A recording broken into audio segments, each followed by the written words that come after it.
with the Dudes of Horror. I'm Damien. I'm Toots. And Wormboy, guys, what's up? We just came back from the theater just now. We just saw Jordan Peele's sophomore effort as a director, the movie Us. We have a lot of like questions, and we've been discussing it like crazy. Yeah. Mm-hmm.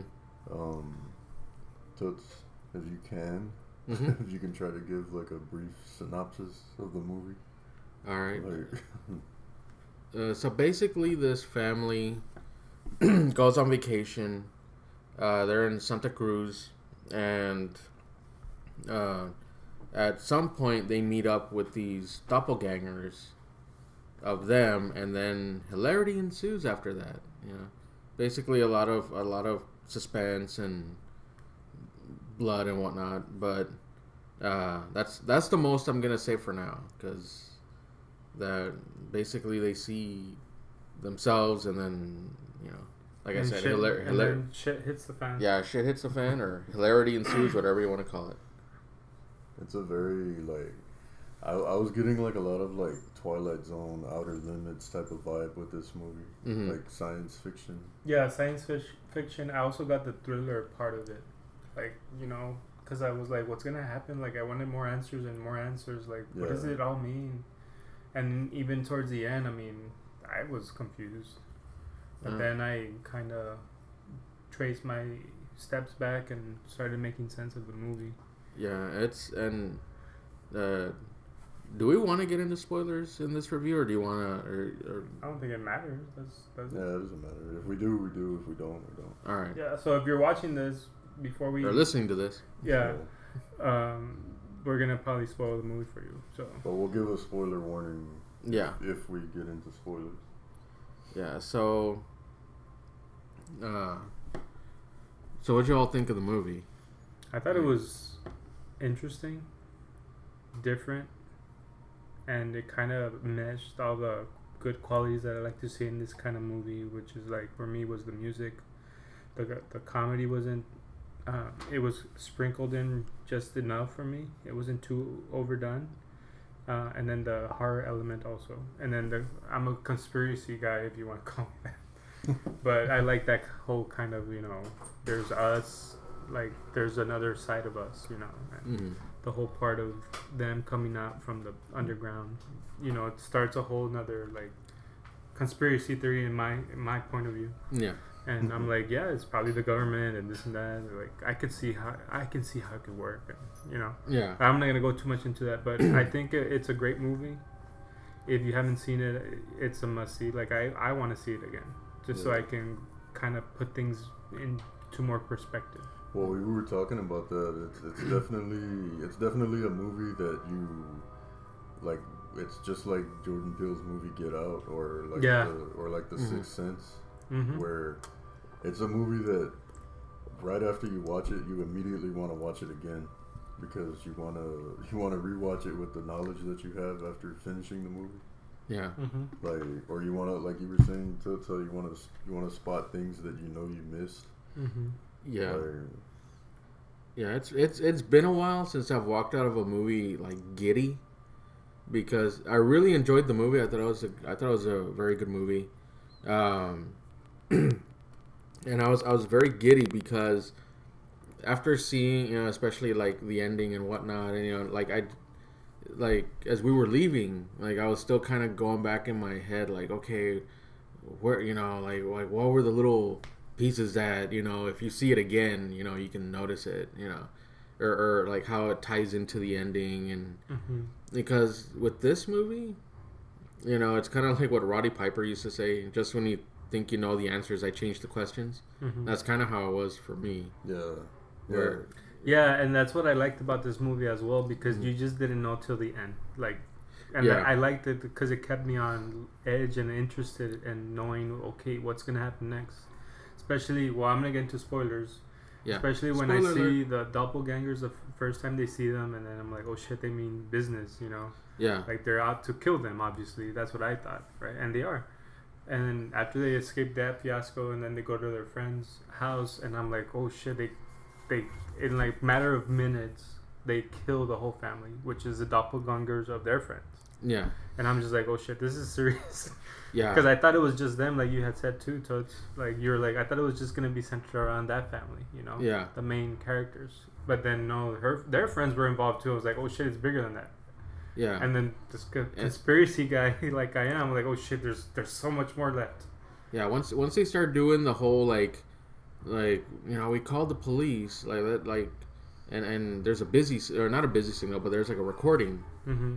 And I'm like, oh shit, they're doing the thing where it's like almost like a zombie attack, like Night of the Living Dead or whatever, where it's like, okay, let's watch the news and let's see what's going on. And it's like, it's this massive undertaking that's happening because of these doppelgangers, they're referred to as the tethers. The tethers or the clones. The others. Yeah, or the others, yeah. But so like you mentioned, and like I mentioned, before, where I thought it was just the family and just their conflict, and then it turns out, oh shit, now the friends have doppelgangers, and then like, oh man, everybody. It appears to be like global, yeah, or at least in the United States, as far as we know. Yeah, as far as I know, it's just in the United States. I'm not sure if anywhere else in the world. Yeah. But yeah, and then with the whole twist at the ending. Yeah. That's where I was like, so it was like this layer, like yeah, this reverse layer. It was done really awesome, especially like I liked how they started off with like the 80s and they had the vibe to it, like even in the beginning, the credits. Yeah. You see the movies VHS form. Yeah. The Goonies and Chud and it kind of makes sense with the movie now because you know how you were saying to the man with two brains. Yeah. Like they were mentioning, like Chud. Every one of those movies that's there on that shelf, like there's aspects of those movies that are like pulled out and used in this movie. Mm-hmm. Yeah. Like, so they were all those specific movies were placed on that shelf like intentionally. It wasn't just like, oh, grab a bunch of 80s VHS movies and put them on. Like every movie that was there, like it was like the Goonies because the tunnels and like you were saying, like Chud. Yeah, Chud. The underground dwellers. And I've never seen that one until you told me. I was like, oh shit, that's awesome. Yeah, the cannibalistic humanoid underground dwellers. Like the fact that there were these in Chud, there were these homeless people that went into the sewers. They were living there, but because of these like this toxic waste and chemicals, they mutated. So now they're going up onto the streets and attacking people. And possibly eating them too. Well, but as like far this as one, right? Yeah, exactly. They came to a point where they were just done with living down there because I mean they were pretty much a failed experiment or something, and they're like, hey, they left us here. Like we have to do something, so we have to go up there and take our lives back, or at least have some type of life. Yeah. Well, there was no cannibalism, by the way. It's just attacking. It's basically like a rage virus almost, except without the rage. Yeah. I mean, there was a lot of there's social commentary in this movie, but it's not as heavy-handed as Jordan Peele was in Get Out. Mm-hmm. Like it's a lot more symbolic in this movie. Yeah. Mm-hmm. Like the allegory is a lot more like symbolic, like because it's supposed to be like we already got into spoiler territory, right? Oh like, yeah. Oh yeah. Like it's supposed to be the main character. Turns out that she's like the slave rebellion leader that like quote unquote educates the teethers who are representative of the slaves, and it's like a slave revolt when they come out of the sewers, and you know what I mean? Yeah. It's almost like symbolism of like the class system in the country. Yeah. Like, but it's real subtle in this movie. It's not. Yeah, they don't really. It's not real heavy-handed like he did in Get Out. Yeah. And the fact that in the beginning of the movie, the way like the text that comes out, the scrawl. Well, it wasn't a scrawl. The text that comes out where it's like, under the United States, there's all these abandoned like subway tunnels and mine shafts and things like that. Where it's like, and they don't even serve a purpose, or they no longer serve a purpose like that. And I was like, oh, that's kind of interesting, And the last line was like, like something like a lot of them, the purpose is unknown. Yeah, something like that. Because it seemed like what happened was Jordan Peele read that somewhere, or he might have actually been researching that, and he's like, "That's a good starting point for a horror movie." Yeah. And he just kind of ran with it. And then Mhm. how they start with the. I didn't know at this time, but I knew the rabbits had to do something with it in the beginning. Yeah. And then at the end, of course, they're like, "Oh, well, they clone. You know, they've been cloning animals for a while now." Mm-hmm. Like, and they say, I know, here we go again with a conspiracy. I think they can clone humans. If not, they've been trying to, and I can see how this can actually happen. You know, Yeah, and they get a bunch of people and they just take their, you know, we give our blood everywhere sometimes, and they just take a little DNA from us, and they can probably clone us. And I'm actually kind of glad once they start revealing, you know, why the tethers are there, why they exist, and the fact that, first of all, we don't know if the government did this. We're I'm pretty sure. assuming. Yeah, we're assuming they did. Yeah. And then it was abandoned at some point. And just looking at the environment is just like there, like in the underground tunnels. Because you see the rabbits, but you see like these classrooms, you know, and like you see like the barracks area basically. Yeah, it's like they try to, I guess, give them language, like, but they couldn't really talk. Yeah, it's like what happened in there. Yeah, so they're like they gave up. And I'm glad that the movie doesn't explain everything. Yeah, because then it would get away from the other part. Yeah, that, and it would have been too much of an exposition dump to try to. Yeah. You know. It's like there's just the right amount of like ambiguity. Mm-hmm. Yeah. Like, yeah. Because they explain just enough so that you're not completely like, what am I watching? Like, but there is a lot left to the audience interpretation. Mm-hmm. Yeah, and even things that I was thinking about, like, you know, where did the tethers get their clothing? You know, how do they live there and stuff like that? It's like it's a mystery. Yeah, it's just like, leave it as it is. Yeah, you know? it's one of those. It makes you assume like it has to be a government sponsored project. Like, and the thing I liked was that like was abandoned. Mm-hmm. the way they didn't reveal too much, you know. Mm-hmm. Even when she first came out, Red, which I'll call her, and she had like a hoarse voice, like she really didn't speak that well. And then I kind of remember now why, you know, because she was choked as a little girl for a while by the clone. Yeah. And that's why she has like, and then her mentality right now is more like a child. She's speaking like a child because she never really learned anything else when she was growing up, because she was traded when she was in the House of Mirrors. And so I guess she did know English at least a little bit, but not enough to kind of make sense of so much. Yeah, basically what happens is at the beginning of the movie, it's 1986, hence the awesome movies that they had on the shelf. And then they're at the Santa Cruz boardwalk. And at some point, you know, the father's like, he's not like hardcore drinking or anything. He's having fun, and he started playing whack-a-mole, and then he unattends her and she just walks away. Yeah, the mother has to go to the bathroom, so it's only the girl kind of just on her own. Yeah.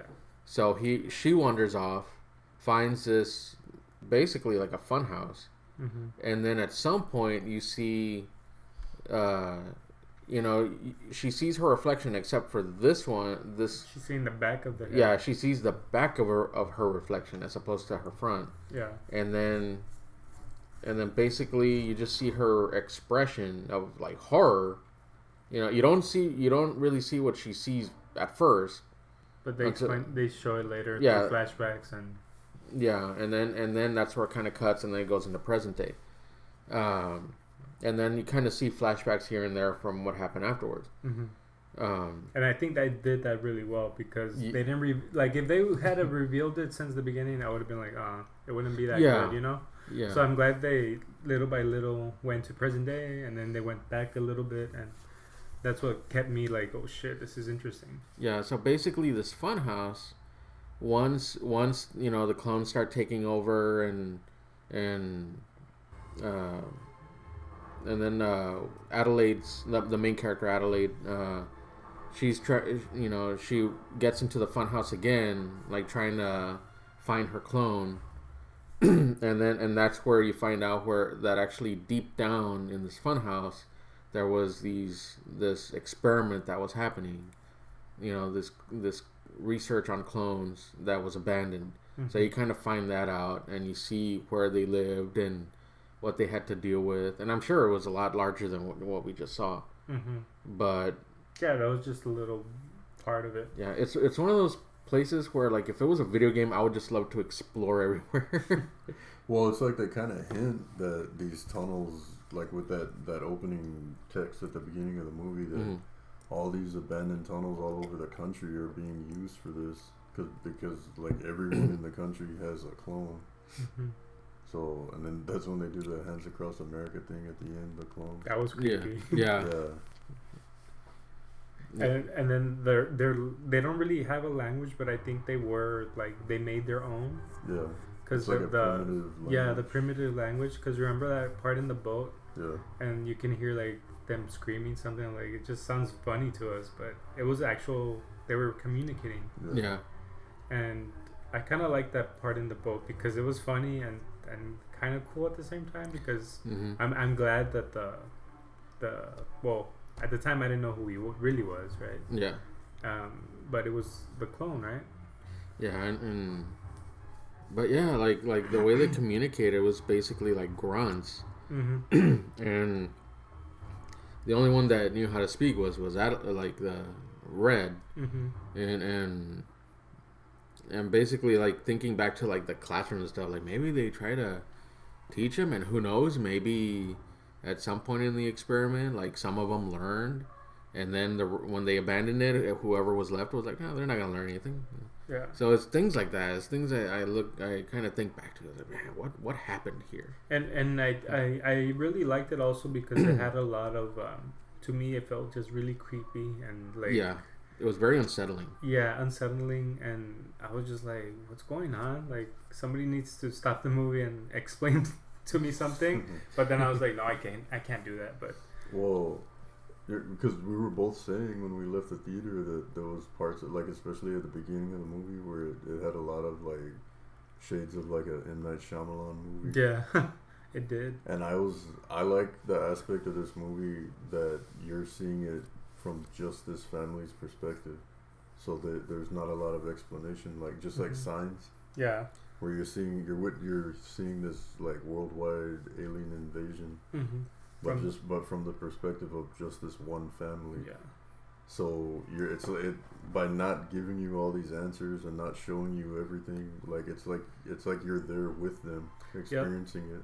And that's what kept me like interested, because if not, I would have fallen asleep, or I would have been just like, oh. And I think he does it really well. Like also like he didn't get out, but I think this one is a little bit more like better, you know. Yeah. I mean, Get Out is good, don't get me wrong, but this one, I think like it really shows how much he's progressed from, Get Out. Yeah, and I think because it does have a very Twilight Zone feel and almost a M. Night Shyamalan feel to it, but Jordan Peele writes it and directs it so much better than Shyamalan. In my opinion. Like, no, the others was good, but like once it gets into like fucking plants are making people commit suicide and stuff like that. It kind of messes it up. Happening. Yeah. I'm talking about the early Shyamalan movies that were good. Yeah. Like The Sixth Sense, Signs. Yeah. I was gonna say something and I hit a blank. Oh, sorry. The music was great. Yeah, the music. I thought it was funny and appropriate for the places they put it in. Yeah, like the Fuck the Police that came out. That was a great moment. I was like, oh, that's funny. That was a funny moment, yet macabre, where Elizabeth Moss plays one of the friends, and she gets her throat slashed by her doppelganger, and then she's and they have what was it, Ophelia or whatever, like whatever it is.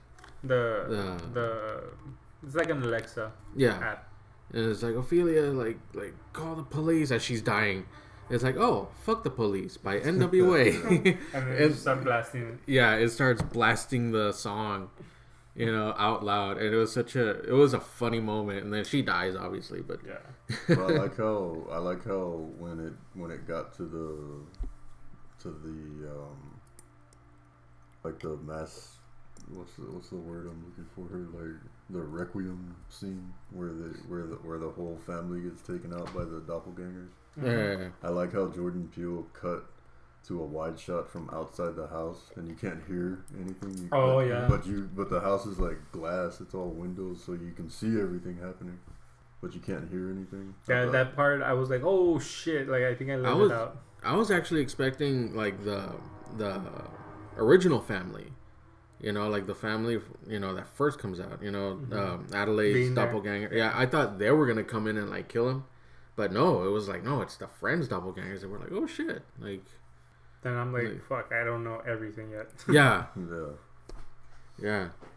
Like I said, it's been a while since I've walked out of a movie and I was just giddy, like, I can agree with that too, because it's just, it's interesting. It's entertaining. It keeps me like, wanting to know more. And like I said again, like I want to go see it again because it's that good of a movie that I want to go see it. And then that way I can kind of put more things together to make sense. Yeah, and I remember I mentioned to you, Worm Boy, that when they were in the friend's house, because, like in the beginning part of the movie, in the first act, Gabe, he's friends with this guy, and so they're the families, the two families know each other and they hang out, but the friend is always trying to up the other one. Yeah. And so you see like like the father has the crawdaddy, like the boat, which is kind of a piece of shit. Yeah. And then you see the the fucking yacht called the Biatch. That was so great. Yeah. And so he's always trying to like outdo him. And then he has in terms of success. He has what's it called? A better car. He has a generator, and he's like, we should get one. And yeah. Like, no, Ophelia and all that, and reminds me of George Carlin.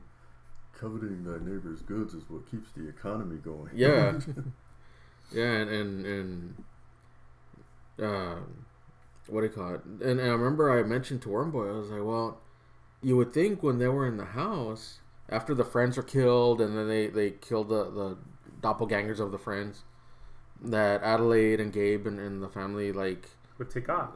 No. Not right away. Just, like, try to look for, like, guns. Because you would imagine with if you're well off and stuff, you're going to try to protect your stuff. So you think they would have, like, a shotgun or... semi-automatics or something. Yeah, but at the same token, I saw the guy's behavior also kind of like, whatever kind of life, like, I have money, like, like, very lazy, very, like... That's a good point. And not wanting to... how he was sitting in the couch, like, he didn't even want to get up to go check the noise. He's like, it's probably a squirrel. Yeah, and that's a good point. And also the fact that once Gabe and Adelaide and the two kids are situated, and they find out what's going on, like, oh, we gotta leave, and then Adelaide gets upset and she's like you're taking orders from me now, so she's not saying like find a weapon or whatever. She's like, let's just leave. Yeah. So that's another point also, where it's like, because like why wouldn't you try to find a gun? If it was like a zombie attack, it's like try to find fucking weapons. Yeah. And the thing that was creepy is like they mimic you, they're your clones. So the kid, for example, the mask he had, and when he finally takes it off, like, oh, that looks grotesque. Like he got burned, obviously, from doing a trick, and which is, what the real person, the real kid was doing, tricks. Yeah. So that's what I thought. He probably did something and he burned himself, like a trick. But I thought he was the creepiest out of all of them, because the mask he was wearing, how he would kind of like crawl or like walk. It was weird. Yeah. It was like a dog almost. Yeah, That's what yeah. I kept thinking. I was like, how did they make him walk like that? You know, was it really him? You know? Yeah, like, but yeah, I thought, like I said, I thought it was very well done. The twist at I the didn't end. see the twist coming. Yeah, I didn't see it coming either. I thought it was gonna be one type of twist, and then when Adelaide kills Red, her doppelganger, I thought, oh, like, You're like, because yes. she seemed, yeah, well, yeah, but I was like, yes, like, but then I was like, But oh the way- no, wait, no. but the way she was behaving, I was like, oh, maybe she's gonna go insane, and she kind of takes her place. Yeah. You know, that's what I was thinking. And then once the actual twist happens, where it turns out, well, back in the fun house, back in the boardwalk, where you see where she sees her reflection from the back, and then she turns around, sees herself. She actually the reflection, what would be Red, chokes the real one out, chokes Adelaide out, Ties her drag up. yeah, handcuffs her, like takes her to the underground with the tethers. Yeah, puts her shirt on, and then she puts the other shirt on, and then she goes back to the family. Yeah, so And so that's when the psychologist, I'm assuming it was a psychologist, where they, she doesn't talk anymore. And they're like, oh, I think she has PTSD, you know, because of what she Yeah. saw in the mirrors. That's traumatic. And it's like Yeah. you were saying at the when you watch the movie the first time, you think, oh, it's just because she's traumatized. That's what I And- thought. I and mean, like, it that's makes what I thought sense. too. yeah, so did I. And then when the big twist is revealed, you realize like, oh shit, like that's the clone. That's why she's not talking. Yeah. Yeah. So that's why she even said those hints, like you told me, Damien, where, you know, I don't really socialize. I don't really like doing these kind of things. Yeah. I don't know Yeah. how to talk, because she really didn't know how to talk. Yeah. It wasn't like, no, she doesn't like to socialize. She just didn't know. Yeah, and she was, and when Gabe was saying, "Oh, let's go to the beach," and she was very apprehensive about it, because well, she was originally that's where she was from, Yeah. so she doesn't want to go back there, and plus she didn't want to take a chance of the real one Finding her. finding her. Yeah.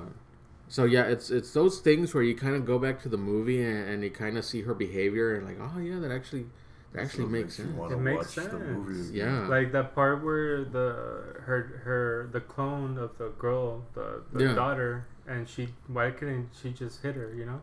Yeah, But yeah. it's because that's her that's her real daughter. daughter. Yeah, So there's she kind of comforts her, like, just, you know, like, kind of tell her to relax and, you know, go calmly.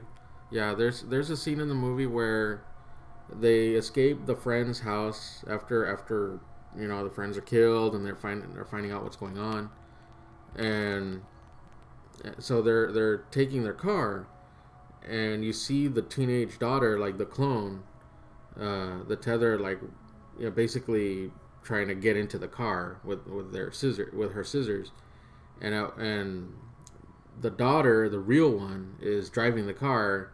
She's gunning it, and then she brakes, and then the clone just flies into, like, you know, basically like into these trees, Yeah. and she gets impaled or crushed. Yeah, it looked like she got, like, folded. Yeah, And I was like, folded. oh, I think man, it that's was- horrible. Her back was broken. Right? But she Yeah. was still using her arms. Yeah, she was trying to grab her mom. Yeah, And she had become like a paraplegic. Like I think Yeah. her legs were useless, but she could still use her arms. But I mean, that shows how strong she was, though. If she was, like, impaled and she was Yeah. still had the movement, I'm like, damn. yeah,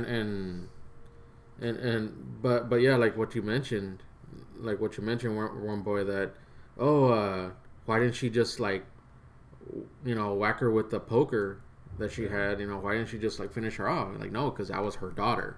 Yeah. The clone, the one that took over, Mhm. and you find that out at the end. It's like that's actually her daughter dying. You know, and even she was like, shh, you know, just Yeah, trying to comfort her. yeah. It was like, oh yeah, like, and the fact that instead of her telling, you know, the little boy to kill the real one, like, no, just go and play with him, like, just hang out with him. But see, Yeah. that's what I was discussing that with my wife. That's where I got confused, because I was like, well, you know, she didn't actually conceive her and, you know, birth her. Mhm. Like, You know what I mean? Mm-hmm. Because she had been up in the real world, quote unquote, since she was like a child. Yeah. The Red had actually birthed the one in the tree. You know what I mean? Yeah. So it's kind of tricky. Like it's like she would still feel. Like yeah, that's true. She would still feel like that she's her daughter. Like. Yeah, that's true. That's true. Yeah. Because she didn't actually birth that physical body. You know what I mean? She Yeah. actually birthed the other one that's driving the car. Yeah. So it's kind of like wishy-washy. Like I don't. Yeah, that's the part where I was just like, I didn't really comprehend. You just have to. I don't know. It's a lot of like. I guess she feels like, you know what I mean? Like. Yeah. That would have been my child. Yeah. Like that was intended to be my child. Yeah. Like.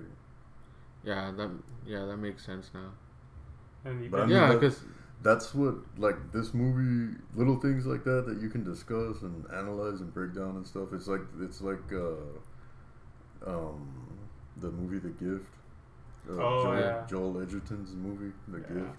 That's what makes this movie good. This is one of those, like, because I saw an interview with Jason Bateman where he said, like, this is one of those movies where after you watch it, you can't wait to get out to the car so you can, like, with the people you saw it with or your spouse or whatever, and they're like, but didn't this character and that and like, it's interesting, like, in that aspect. Yeah, now that you brought that up, it's like, yeah, that's right, because you know, if the clone, you know, thinking it was her daughter, it's like, but wait a minute, no, like they switched when they were young, when they were children. So I was like, well, how could she feel sympathy for this girl that really shouldn't be hers?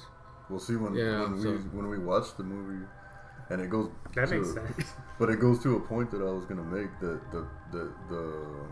the movie's paced really well. Like Jordan Peele does a good job, like editing, directing, writing, all that stuff, because he reveals enough to the audience, like at the right times. Like he doesn't reveal too much too soon. He doesn't reveal too little too late, or if that makes sense at all. Yeah, and because at that point you don't know what's going on. And I was thinking like. Because at that point I was still thinking like I didn't realize that it was the clone yet. Yeah. Like I didn't know either. No. And I was just thinking like she's looking at a clone that looks just like her daughter, so it's hard for her to kill her. Yeah. That's what I was thinking. But that makes sense. It's really good writing. Like it's a lot to think about. And I think that's what he intended to do. Like just to kind of leave it up to us to make that decision. Yeah. Because you can see it both ways, you know. Yeah, but yeah, it's those things where it's like, oh, it's a clone, so that means that was her daughter. Like, well, wait a minute, they switched when they were young. And like, how could that be? So yeah, it's those things. It could have just simply been that, like, she's looking at somebody that looks exactly like. Yeah. Yeah, her daughter. Her daughter. So it's hard for her to, even though she knows it's like a clone. Yeah. The thing I wanted to know was, how did she learn how to talk? You know, who? The clone. Because I'm assuming she didn't know how to talk. I'm sure she picked up the language after a while. No, that they kind of hint at that speech therapist. Yeah, like they were like, well, let's start slow. Let's teach her when they're at the beginning. What you were talking let's start about, her with everything. Like, at the beginning when they take her to the therapist, what you were talking about. Yeah. Remember because I was asking my wife. I didn't understand what it meant at the end when Red is telling the clone, like, because you're the only reason that I danced at all. I was like, what does that mean? And she was like, well, remember in the beginning when they have the clone that you don't know is the clone yet at the therapist, and they're saying like, well, to get her to talk, you encourage should her to draw and dance and do like artistic stuff. And then I think slowly but surely they just, like, she gradually started speaking, you know? Yeah. And then it ties back to the scene we were talking about earlier at the beach, where even as an adult, she's still like, oh, I don't know, I have trouble, like, talking sometimes. I have trouble just talking sometimes. She tells the other wife. Yeah. And then you don't know at that time, but I didn't know. Yeah, but when that's why I want to see it again. Yeah, after watching the entire movie, you know that she literally means sometimes I have trouble talking. Yeah, yeah. Now I want to go back because I'm thinking about the stuff that was like in the beach house, not the beach house, but like the where they were staying at. Mm-hmm. For their vacation, like for instance, like the paintings that were there. Like I wonder if there was anything in the paintings. Because she was looking at. She was looking at one of them, like. Maybe I was thinking, I haven't had this, you bitch, kind of thing. But that's what I mean. But then she was already there, you know? There's a lot of symbolism and stuff like that in this movie that Jordan Peele obviously used. And I was like, this means something, but I don't know what the fuck it means. Oh, yeah. You know what I mean? Yeah. Like this painting. Was it John or Corinthians? 11, no, 11? Jeremiah. The Bible passage. Jeremiah. Oh, Jeremiah. 11:11. I didn't look it up. I wonder what that meant. I'm sure it meant something. And the fact that when they looked at the clock, before the family, before the doppelganger family arrives, it's like, oh, it's 11:11. Yeah. At the time. But I mean, it was just like Get Out. There was a lot of stuff that I wanted to research because the way it's shot in the movie by Jordan Peele, like you can tell, like that means something, but I don't know what it means. I'm dying to know. You know what I mean? It'd be kind of funny if like. Maybe some of the stuff that we're trying to see is just a prank on the audience, where it's just like, oh, that means something. He's like, no, that doesn't mean anything. Well, I mean, but the research that I did, like after watching Get Out, it really enriched the movie. I was like, oh, that's what that was, and that like, I don't know, Jordan Peele. I really hope that he at least does a trilogy of horror movies. Because I don't think this one is gonna be a trilogy. No. I just mean like I hope he at least does one more horror movie. Because I think he will. This dude is bringing like so much originality. Yeah, originality to the horror genre. And it's not like other movies that I've seen recently that like the Halloween one we were talking about earlier. Was just like it was okay, you know. I was like I thought they could have done better, you know. I like the Halloween. I liked it, but the thing is, they showered it with too much humor. Yeah, they took away from some of the horror. Yeah, but in Us, it was like you said, Damien, very well paced, and the suspense is where they should be. The humor is where it should be. Like everything's in its proper place. Like in Halloween, it wasn't that they used too much humor. It wasn't put in at the right moments. And in Us, it never feels like it's like overshadowing the horror. You know what I mean? Yeah. Like I don't know, man. Like I hope Jordan Peele at least makes one more horror movie. And if that's all he ever wants to make, if he wants to become a horror director, I'm like, fuck yeah, dude, do that. So I just looked it up. I had to. Yeah, the Jeremiah 11:11. Yeah. It says, "Therefore, thus saith the Lord: Behold, I will bring evil upon them, which they shall not be able to escape. And though they shall cry unto me, I will not hearken unto them." Pretty much like, there's no escape. And if they to unleash evil. Yeah, to unleash evil, and if even they ask for mercy, I still won't like help them. Yeah, which is pretty much what was happening, you know. Mm-hmm. Yeah, and but yeah, because Jordan Peele, like he writes very good comedy. Yeah, like from Key and Peele, yeah. Yeah. Along with Keegan Michael Key, but. Like that's why whenever it was funny, it worked so well because he's just yeah. And then Damien's wife was kind of mentioning like the main guy, the husband. Yeah, Gabe. Gabe kind of reminded her of Jordan Peele, like his mannerisms. Mm-hmm. Yeah. And I was like, yeah, I can see that, you know, with the glasses and the way he would move his hands and kind of talk and, you know, carry himself. I was like, yeah, that kind of does make sense. And I think what's helping Jordan Peele is and I saw this in an interview where basically it all boiled down to like I just want to see a horror movie that I want to see. Yeah, that's basically what it stems down to is just like he's gonna make something good. He's not gonna I just be like, oh, I just want money. Like no, he probably has enough money now. Yeah, more than enough. Yeah, like I just want to see a horror movie that I want to see. And this is one of the movies like I'm gonna remember, you know. Oh yeah. Like Get Out. Mm-hmm. So. No, it's I'm dying to like have this movie on Blu-ray already because I want to. I'm dying to hear Jordan Peele's explanation of everything and. Well, what I was reading earlier, he was kind of saying like, it, he tried to make it seem like, you know, whatever our past has been happening, like when, like I kind of told Toots a little bit, like what happened with the Native Americans and how people kind of forget about it, Mm-hmm. you know. But he's like, you can't really truly ever forget about it. Yeah, you cannot forget. You can avoid history. it, but kind of like you can try to avoid the others, and you know, but that's a history is being made there, right? Because you're making clones and stuff like that, but you can't really forget them, right? Because they're there to kill you and probably take over. Mm-hmm. Just like we've kind of repeated, and we treated the Earth, or we continue to treat the Earth like crap, you know? Yeah. Kind of like what the other said. Remember, what did she say? Like, you've been treating the Earth all. You take everything for granted. You take everything for granted. Yeah.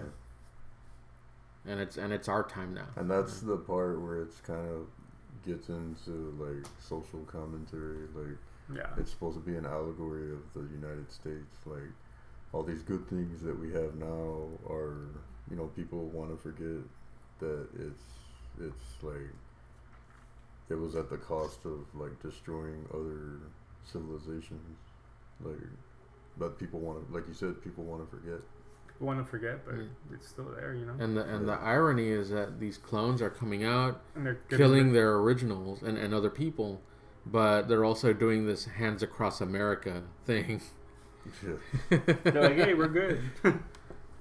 Makes no sense. Is that we care about each other? I don't know what's up with the originals. I thought that was, it's creepy, like you said, Wormwood, but it's also like funny because the slave rebellion leader is actually Red, who was at the time like when she was cut off from the world above up here, she was a child and she was wearing that Hands Across America shirt. So it's kind of silly to us. It seems silly, but like they all started underground. Like all the teethers started worshiping like the Hands Across America. Yeah. Because that happened to be the T-shirt that she was wearing at the time when she got taken down there. Because she had more language, and they're like, oh man, she can help us. Yes. She already knew more how to talk and how to maybe pretend to be when they went up there. See, and I remember before I even saw this movie, when I just saw the trailer, I remember thinking that this movie is gonna be, and I was somewhat right, but not completely. I was thinking this is going to be some kind of plot twist where the people that you're following throughout the movie turn out to be like the sinister ones, we've seen it like that movie Oblivion with Tom Cruise, like something like that, where at the end you find out that like the people that the movie's portraying as the enemy, as the dark ones, are actually the ones that are like the good ones that are trying to rebel against an evil. Or even like Captain Marvel also. Yeah, like that. Yeah. So I was somewhat right, not completely. Yeah.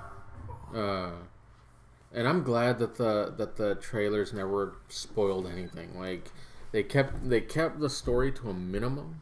Yep. Just so you'll think one thing, and then but once you see it, it's like, oh, it's like you know, layers of cake. That's just, you know, layers of good, delicious cake. Yeah. But this movie was really good. It's very enticing and it keeps your attention. And like you said, Wormboy, it keeps you wanting more. Like you want to know what's going on.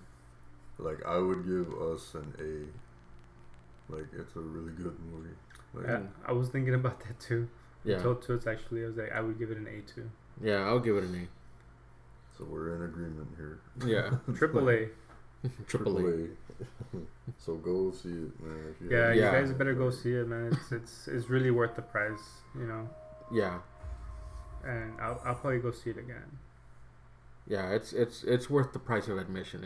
It's very well done, very well paced, well written, directed, like well acted. I loved all the characters in the movie. Was good. Yeah, I loved all the characters in the movie. Yeah, you connect with each one. Well, I connected with each one. Yeah, so So yeah, go watch it. Yeah. Well, for the Dudes of Horror guys, make sure to follow us on Facebook and like us on Twitter and subscribe to YouTube. We'll see you guys next time. All right. Damien. I'm Worm Boy. No, you're Worm Boy. I'm Worm Boy now. I'm Worm Boy. Fuck you too. It's late at night and I'm sleepy. You're not Worm I'm Boy. Toots. I'm Worm Boy. Good night, guys. Catch you on the flip side. All right. See ya. See ya.